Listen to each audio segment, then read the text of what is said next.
Hello and welcome to Happier, a podcast where we talk about how to be happier. This week, we will review our annual challenge for 2023, and we will reveal the annual challenge for 2024. I'm Gretchen Rubin, a writer who studies happiness, good habits, and human nature. I'm in New York City, and joining me today from LA is my sister, Elizabeth Kraft. And Elizabeth, I am so happy that this is your year to spend the winter holiday in Kansas City with my family. That's me, Elizabeth Kraft, a TV writer and producer living in LA. And yeah, Gretch, I'm getting my bag packed. I cannot wait to see everybody in KC. Yep. Got to hit Winstead's. Yeah, Elizabeth, you go to Kansas City every other year, but we go every year because, Jamie's Jewish. So we celebrate Rosh Hashanah and Passover, Hanukkah with his family, also Thanksgiving. And conveniently, they live around the corner from us in New York City. And then we get every Christmas in Kansas City for those holidays. Yes. So this is our year to all be together in Kansas City. It's going to be great. So fun. Now, this week, our Try This at Home suggestion is to join our annual challenge. Every year, for the last several years, we have issued a challenge for ourselves and listeners based on the year. It's part of the Happier Trifecta. So the trifecta is the one-word theme, the 24 for 24 list.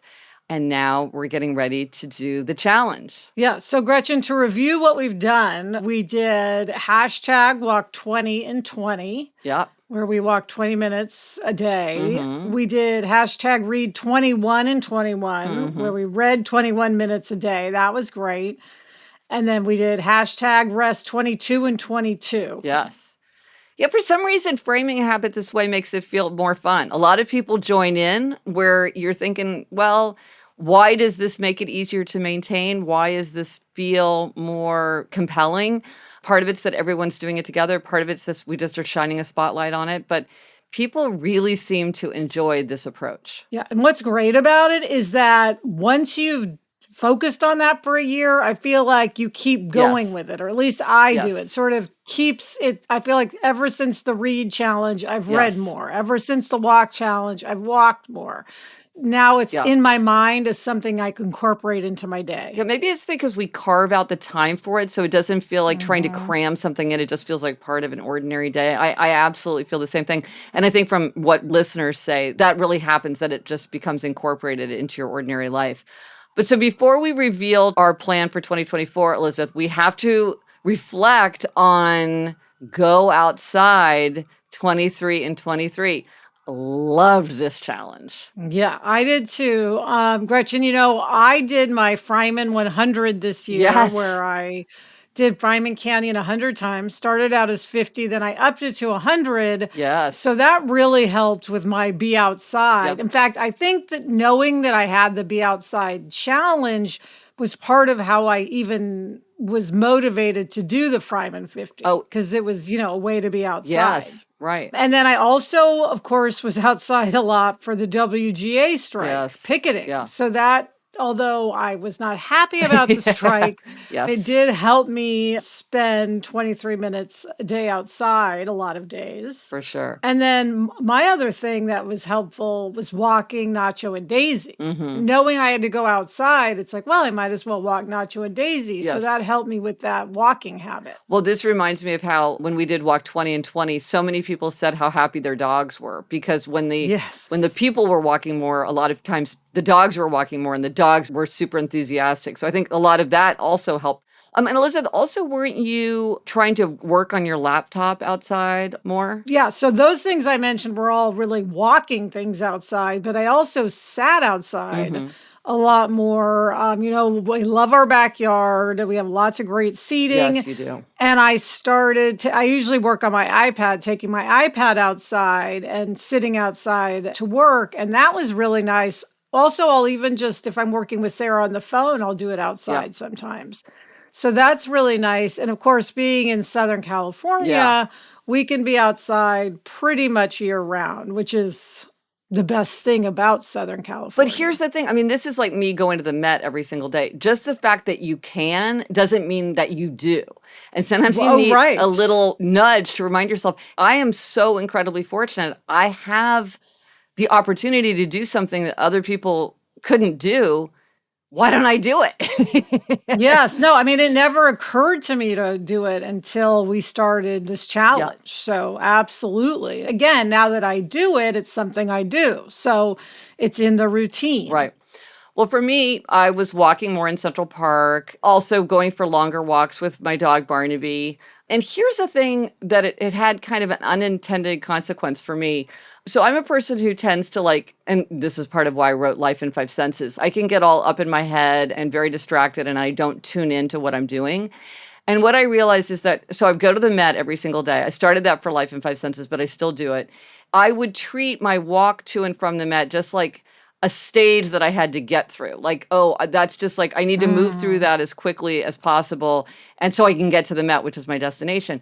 But doing Go Outside 23 and 23 made me focus on that as like, that is its own experience. That little walk to and Yes. from, that is part of my Go Outside 23 and 23. And that itself is worth attention and enjoyment and paying attention. And so pay attention to the light and pay attention to the trees and pay attention. I like to try to peer into people's windows as I walk by. Have it be something that I enjoy on its own terms instead of feeling like it's just something that is You're preventing just me motoring motoring through. Yeah. through, slowing me down. But here's the thing. I mean, so many great things happen when we go outside. We exercise, we get sunlight, we engage with our neighbors, we get more focus. And then also doing a little bit often makes us want to do more. It's like you in Fryman Canyon. Yes, absolutely. Yeah, it's once you're going, then it's easier to keep going. Yes. It's just like the thing we always say, if you don't feel like reading, just try reading for 5 Yes. minutes. And usually if you open a book and start reading for 5 minutes, you'll want to read for an hour. Yes. But it's the getting it going Yes. that can be hard. Yes. Well, a lot of people track this in the Happier app. That was super fun. We did a donation to One Tree Planted, which is all about planting trees, which is, they are so important. So much of the enjoyment of the outdoors comes from Yes. trees. So we did that. That was a super successful challenge for 2023. And now it is time to reveal 2024. Drum roll, please. Okay, 2024 is Write 24 in 24. So this is to write. What will you write in 24? Yeah, this is very close to both of us, Yes. Gretchen, since we are both writers after all. Yes. The exciting thing here is for the first time, we're suggesting 2 options for following along, depending on what kind of writing you want to do. Right. So we're riffing off 24. You can choose to write from 2 to 4 minutes each day, 2 to 4. That is enough to count. You are participating in the challenge if you write for 2 to 4 minutes a day. Or if you want to go the extra mile, you can write for 24 minutes a day. You can do short or long. It's up to you. Yeah. Now, one thing is don't wait until you feel like writing, whether it be 2 to 4 minutes or 24 minutes. It's commit to doing it every day. That's what's helpful about the challenge is it gets you doing it every single day. Right. And we're both writers, so we write a lot, but we are committing to doing like specific writing for this challenge. Yes. So here are Yes. some ideas if you want to do it short and you're thinking, okay, I want to do the challenge. I'll do it from 2 to 4 minutes, but what would I do at that time? You might sit down in the morning and write a list of priorities for the day by making a today list. Or maybe you want to clear your mind of nagging thoughts by making a to-do list. Maybe you want to make very manageable but consistent progress toward a big aim. We've talked about the Facts of Life book, and I'll link to the episode where we talk about that. A lot of listeners have written in about the Facts of Life book. This is where you write down your accounts, your medications, your bank, anything that anybody would need to know about you. It is a lot of work to create those, but 2 to 4 minutes at a time, you could get through that. Yes. Maybe you want to stay in regular touch with friends or family by sending texts, emails, or handwritten notes. Yes. Spend time doing that. You could keep a to-do list of what you've accomplished that day if you tend to be hard on yourself. So sit down every evening, let's say, and do your writing and do that. You could also use this to schedule time to worry and write your worries down every day. Yes. That helps free your mind. Yes. And here is another suggestion. You can also make progress on a major creative endeavor, just 2 to 4 minutes a day. Remember, if you do something every day for 2 to 4 minutes a day, it will add up to something quite significant by December. So as you think about this challenge, consider whether you'd like to build towards some major finished final project. And there are many ways to approach this. And so here are some very interesting short forms that you might consider building toward. One thing you can do is a one-sentence journal. Yep. You have a one-sentence journal where you write a sentence a day about what happened today. And then at the end of the year, you have this whole journal of your year. Yes. There's also a 5 senses journal you could do that you created after you wrote your 5 senses book, which is really fun. Or you could do a Know Yourself Better journal. Gretchen, it's funny because you have all these ideas and then you end up having a journal for it, which is great. Yes. And the Know Yourself Better is interesting because you answer a question about yourself. And then at the end of the year, you would have this really new sense of yourself. Yes. And we always talk about self-knowledge being the most important thing toward habit change and living in an atmosphere of growth and all of that. So those are journals that you could create on your own, or you can look at mine. I'll post a link to them. But here are some additional ones that I have found super thought-provoking. Okay, the first is a book called People Who Led to My Plays. It is written by the playwright Adrienne Kennedy, and she creates this absolutely riveting memoir just by writing down the people who inspired her work. She describes each person or encounter in just a few sentences. I would read 15 volumes of this. It is so interesting. She's just talking about who has inspired her thoughts, her creative process, her life. Kind of along the same lines, author Joe Brainerd has a memoir called I Remember. And just in a sentence or two, he writes down specific memories, whatever rises to the surface of his mind. And you come away with it with just such an intense portrait of him. It's just mesmerizing. There's a really interesting book by Marion Winnick called The Glen Rock Book of the Dead, where she writes one-page portraits of the dead people she has known. It's really interesting. There's a book called Listography, Your Life in Lists. It's a journal designed to help you write your autobiography through list making. So again, it's just making a list. And then there's this really interesting book called Love, Loss, and What I Wore.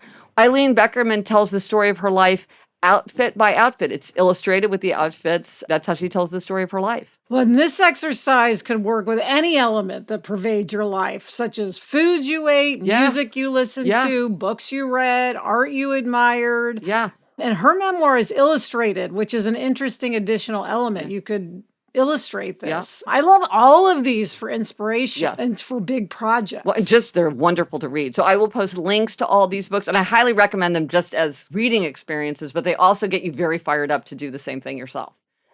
Now, if you want to do 24 minutes a day, you can change your mind midway. There's no right way. There's no wrong way. Some ideas for 24 minutes a day. Morning pages. This is Julia Cameron's idea that she writes about in The Artist's Way. A lot of people love to do morning pages. You could work on a novel. You could just have a journal or a bullet journal that you're writing in. Many people want to be more consistent in keeping a journal, so you could do that. You could work on your PhD thesis. I know we have a lot of PhD candidates listening. You could do a big work report. You could do a memoir of your life or a significant experience.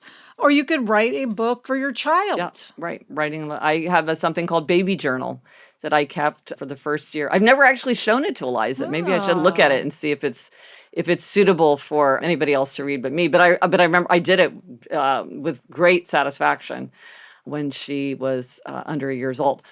So the point of this is whether you choose to do it with 2 to 4 minutes or 24 minutes daily, by the end of the year, with just that consistent forward motion, you can really do great things. So what are we going to do? Gretchen, what are you going to do for this? I'm going to do a 5 senses journal because I do really worry that I get up in my head, I get stuck up there. And when I do the 5 senses journal, I know from experience that it really helps me stay keyed into my environment. And I love it so much. And it actually kind of acts like a memoir because I can look at it and remember like, oh, that was a day when I was exploring downtown or whatever. So I'm very excited to do a 5 senses journal.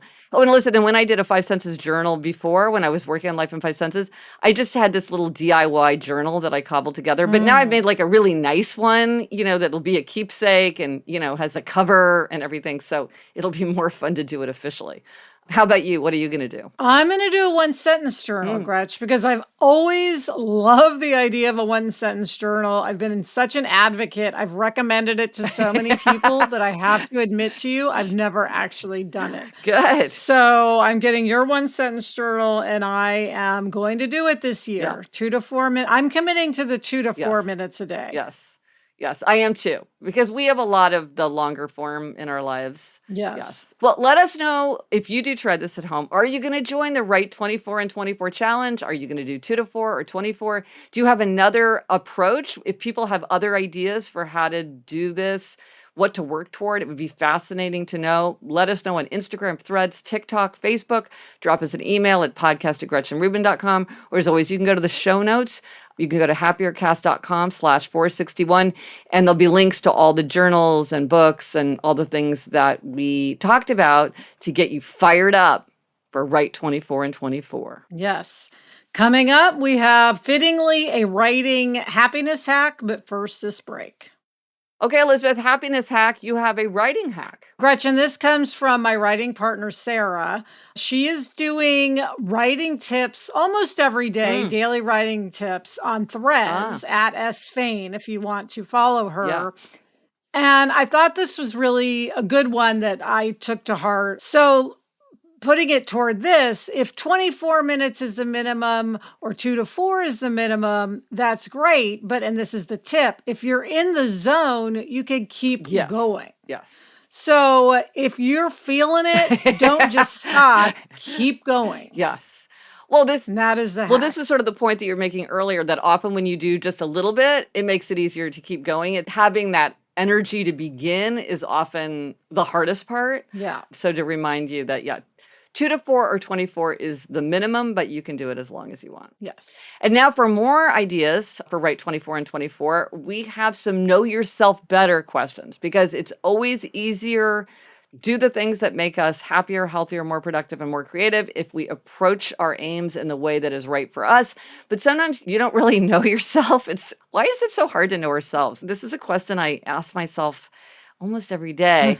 So we have some Know Yourself Better questions, things for everybody to consider so that you can create a consistent writing routine in a way that works for you. Yes. And if one approach doesn't work, you can try something else, but start with a plan, unless you're a rebel. Yes, yes. Research shows that the more concretely and specifically we plan, the more likely we are to stick to our resolutions. But it's true.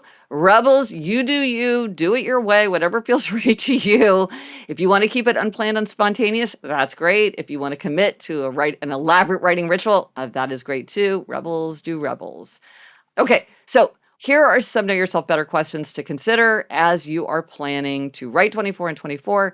Here's a question that I think people don't ask themselves often enough, which is, when have you succeeded in the past?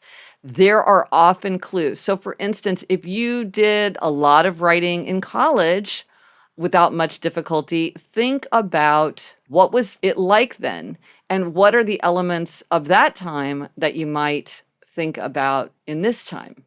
And here are some other things to think about as you're considering setting up your circumstances for yourself. So what method of writing? You want to type into a document on your computer, add an app to your phone, handwrite in a journal, use the page of a scratch pad. Gretch, as you always say, beautiful tools make work a joy. So you might want to indulge in a modest splurge if that makes writing more pleasurable. Yeah. Maybe a nice pen or notebook. Yeah. What time of day do you have the most energy? So think about, are you a morning person or a night person? You want to maybe do it when you have energy and creativity at a high point. Also, are you going to use this exercise to set your priorities for the coming day, or to reflect on the day that just passed, or do original work? You want to think about what time of day suits your temperament and suits your aim. Yeah, I think I want to do mine at like 9 p.m. That always seems to be a time when I'm around and have free time. I can see from your face, Gretchen, you're like, that's way too late. But that's You read my that's what I mind. think will work for me. Yes, that would not be a good time for me. Okay, yeah. And if you need accountability, get Yeah. it. Obligers, we need accountability. And Gretchen, even upholders, questioners, and sometimes rebels can benefit from accountability. Yeah. You could join a writer's group. You could find an accountability partner. You can do that in the Happier app. You can partner up with somebody. You can also use Don't Break the Chain and other tools in the Happier app. You could take a class. There are many forms of accountability. Here's one that I thought was really funny. So a friend of mine was working on her daily writing, and she told her son, you have your homework and I have my homework, which is my daily writing. If I don't do my homework on a particular day, you don't have to do your homework. And so she felt obliged to write because otherwise her son wouldn't do his homework. And he was watching very carefully. High stakes. I love that. Oh, and here, okay, because I do collect unconventional accountability measures because, obligers, they come up with just the most extraordinary things. So here's one from ancient history. According to the historian Plutarch, in ancient Greece, the Athenian statesman Demosthenes built an underground study where he practiced his speaking and exercised his voice. And to keep himself working, he shaved off one half of his head of hair so that he couldn't go out in public. So he had to stay and work. Wow. So that's bold. That's intense. Yeah. Do you benefit from Don't Break the Chain? Many people, myself included, benefit from sticking to a chain. That's one reason that our annual challenge works so well. Yeah. Gretch, I use your Don't Break the Chain journal. I use that for Go Outside and also for Fryman, although it was a spin on Don't Break the Chain. Yeah. And then you also have the Happier app, which I use for my scale, for my word of the year. I record it in the app every day. And I'm going to continue to do that, by the way. Yeah. Especially if you like a ta-da, it's very satisfying to check that off. So it can really help create a more consistent habit. Ask yourself, would a writing ritual help you focus? A ritual can often help to signal our brains that it's time to enter into sort of a creative, focused, productive state. And I would love to hear people's rituals around this. Some examples are like you might light a candle, walk around the block and think about what you want to write. You might play a particular kind of music or even a particular song. I've heard of people playing songs on loops over and over and over. For some people that works. Or maybe it's just a genre of song. Or you might go to a specific place, like a particular chair in your house or apartment, or maybe a coffee shop. I mean, I know Adam really loves to work in a coffee shop. Some people find I love to work in a library. You might go to a particular place for your minutes. Do you thrive on collaboration? I do. Yeah. It can be exciting and fun to collaborate on a writing project. I mean, Sarah and I are now writing a novel together. And the most fun thing is for us to sit down and talk about the novel, what we want to have happen, what we want to change now that we've read pages. Yeah. We both love collaborating, and we're people who are more likely to work when we're collaborating. Right. There's the accountability, and it also makes it more fun. So you might consider whether you'd like to do Write 24 and 24 with another person or a group. You can do it by yourself, or you could make it into a thing that you're sharing with other people. Another thing to think about, sort of related to collaboration, is social contagion, that we tend to pick up habits from other people. So you might listen to podcasts about writing, or you might talk to people about writing, or join a group, because just the feeling that other people, on the podcast, we try to create that feeling like, oh, this is a thing that a lot of people are doing. That helps us to be more consistent with our habits. And do you want to upgrade your tools or your surroundings? Right. So this goes to beautiful tools make work a pleasure. Well, this is one of the things, writing Life in 5 Senses really showed me our sensory environment can really make working easier or harder. And we're all different. We all have to figure it out. So do you want to write in silence? Is your desk chair comfortable? Do you want to have a better pen?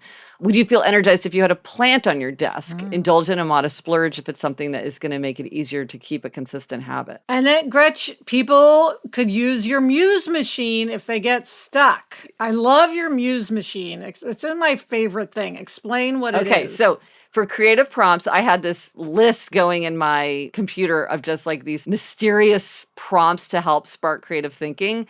And now it's turned into an actual deck where you can choose a card and it will give you a prompt to think about. And I must say, I love this. I will post a link to it. I love my Muse machine. I use it myself. I use the Muse machine to give it the name Muse machine because I couldn't think of a good name. But there are other ways to boost creativity, other tools and prompts and things. Again, we can all learn from each other. If you have some great strategy to like get those creative juices flowing, send it along. And then can you make it easier to do your writing? And that is employing the strategy of convenience. Gretch, this is one of your go-tos for how to get things done. Yes. Of the 21 strategies for habit change that I talk about in Better Than Before, I have to say this is one of the most universal. Just about everyone, I think everybody, is influenced by convenience. So keep your materials handy. Don't have it be something that you really have to unpack or you have to go to some distant corner of your house or something. You want to make it very convenient to help yourself stick to it, because research shows that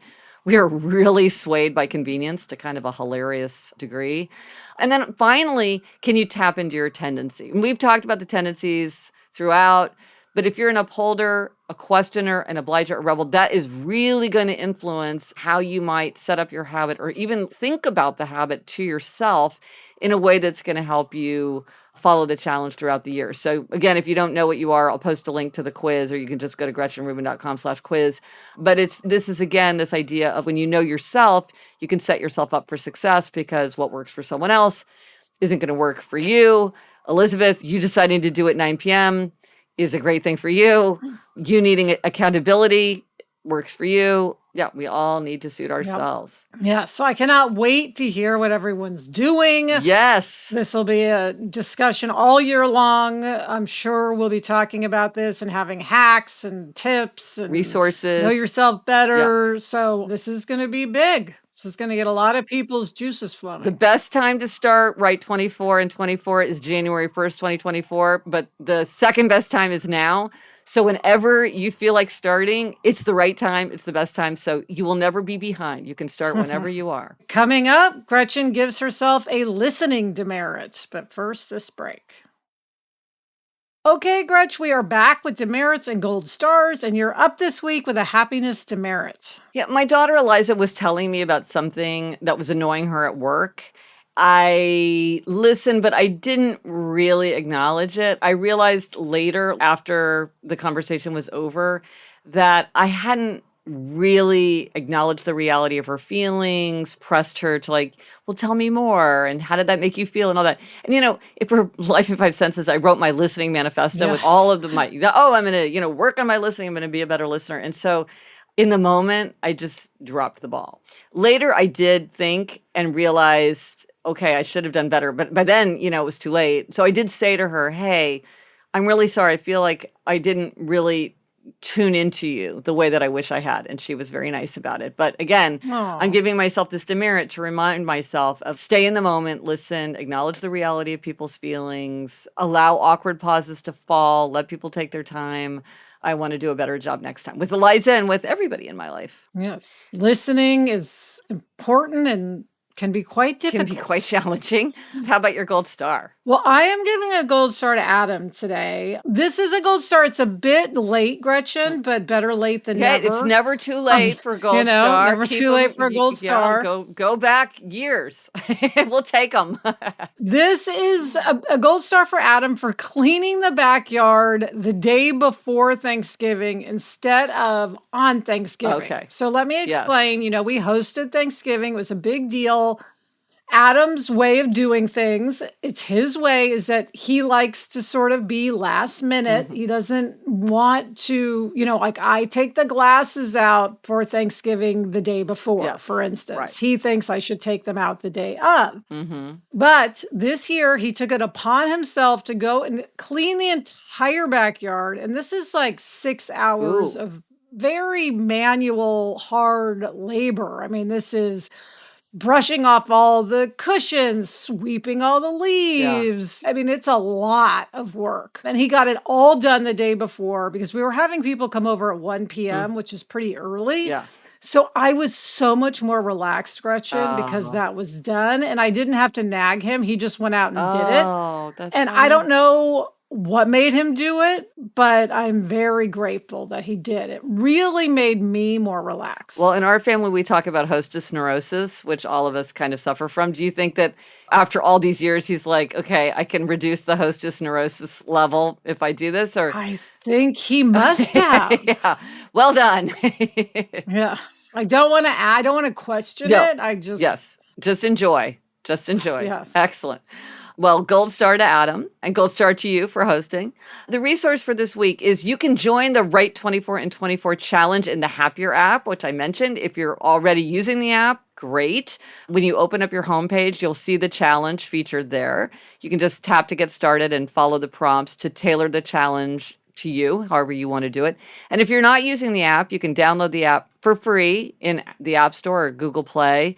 You can use that for free. And if you want to learn more about the app and the challenge, go to thehappierApp.com. And of course, I'll link to it. Elizabeth, what are we reading? Gretchen, instead of what we're reading, let's share some of our favorite books about writing. Yes, let's get people fired up. One that we both absolutely love, Stephen King's On Writing. So good. Also, so good. Anne Lamott's Bird by Bird. We love Danny Shapiro's book, Still Writing. And we must say she's a friend of both of ours. Yes. Great book, even if you don't know her.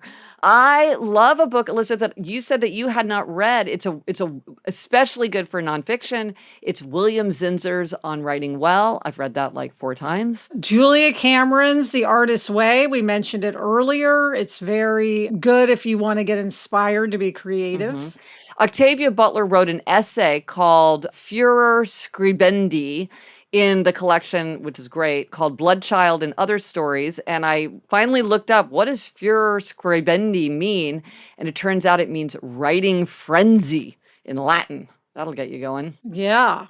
And then finally, Gretch, I love Ann Patchett's essay, The Getaway Car, in her collection, This is the Story of a Happy Marriage. Oh, so good. So good. And that's it for this episode of Happier. Remember to try this at home. Join us for the annual challenge. Write 24 in 24. You can do 2 to 4 minutes. You can do 24 minutes. Whatever you want to do. There is no right way. There is no wrong way. Let us know if you're planning to join us and what you have in mind. Thank you to our executive producer, Chuck Reed, and everyone at Cadence 13. Get in touch. Gretchen's on Instagram and TikTok and Threads at Gretchen Rubin, and I'm on Instagram and Threads at Liz Craft. Our email address is podcast@GretchenRubin.com. And if you like the show, or if you have a friend who you think would be interested in joining Write 24 in 24, please let them know. Email them a link to the show or follow us, rate us, review us, wherever you listen to your podcasts. It really helps people to discover the show. Until next week, I'm Elizabeth Craft. And I'm Gretchen Rubin. Thanks for joining us. Onward and upward.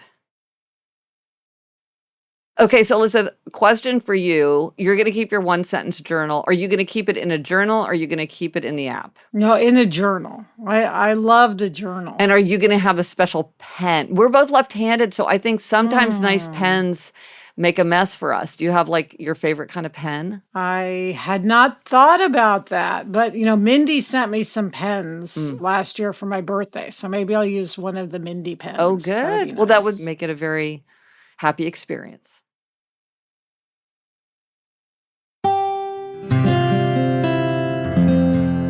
From the Onward Project.